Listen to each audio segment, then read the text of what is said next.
Okay, so I said in my next video I'll talk more about the mechanical side of the project, being engine, gearbox, what transfer case I'm going to use, the differentials, all the good stuff basically.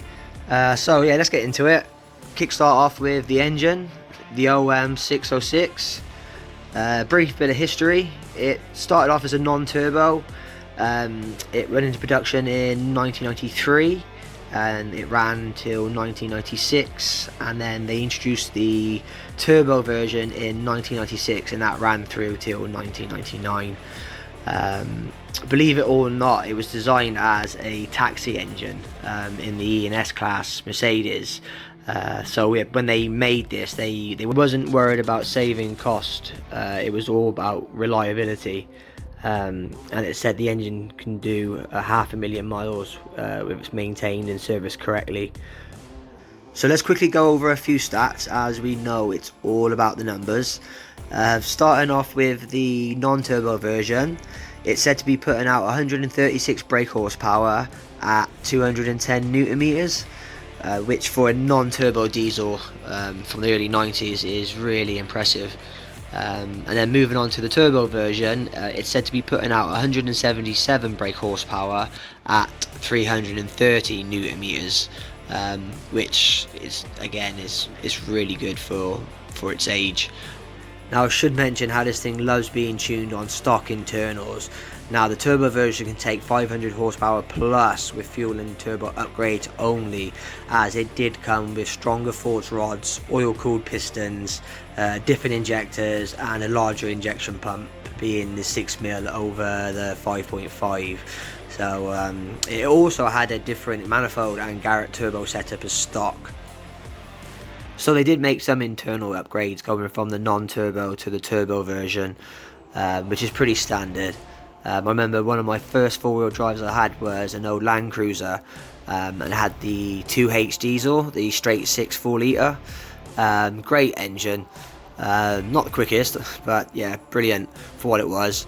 And then late 80s they brought out the 12HT, which was the turbo version. It's basically the same block, just with a few internal upgrades.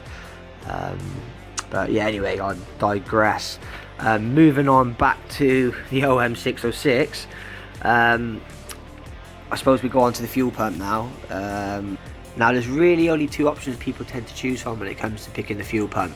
So you can keep the EDC, the electrical diesel control pump, which usually means you have to keep the ECU. As you can imagine, for obvious reasons, people tend not to want to do.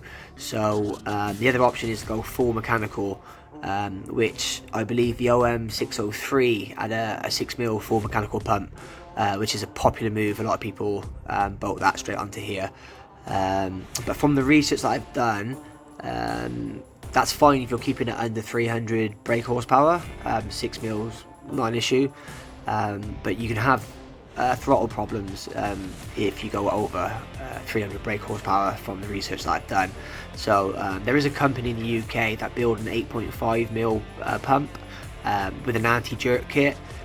Comes highly recommended, and it just sorts out any throttle issues. So yeah, definitely just a bit of food for thought. Not too sure which way I'm going to go with it yet. I haven't decided whether I'm going to go over 300 brake horsepower. I probably shouldn't, but then again I probably will. But yeah, I don't know, we'll wait and see. So I guess that pretty much covers the engine side of things. I'm moving on to the gearbox. Now I should just mention I haven't purchased the gearbox just yet, so I haven't got anything to show you. So you just have to stare at where the gearbox is going to go for now.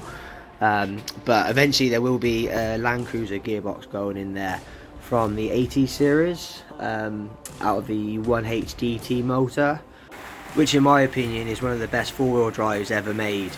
It ran from 1990 till 1998.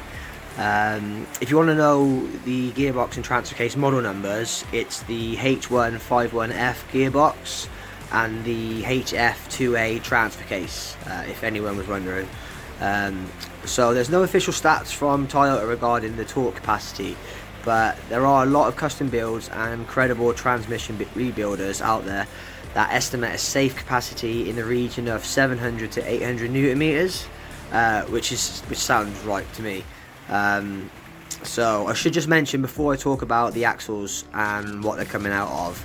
Now, I'm both Australian and British, so my accent can sometimes switch between the two, if you haven't worked out already. So I'm very much aware of the Land Cruiser versus Patrol banter, and to be honest, I'm straight down the middle. My first 4x4 was a Nissan Patrol short wheelbase, 1985, 4-speed, 3.3 litre petrol, if I remember correctly, with the fiberglass roof. Yeah, some good times. But I've also had 3 Land Cruisers, so a 260 series and an 80 series, but they're the 4.5 litre petrol, not the 4.2 diesel.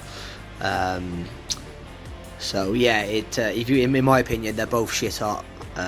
So yeah, I couldn't split them. So that brings me on to the Nissan Patrol axles that I plan on using.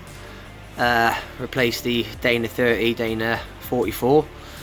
Now they're from the Y61 4.2 turbo diesel. They're very similar to the Dana 60. They're sort of in that same region, if you like.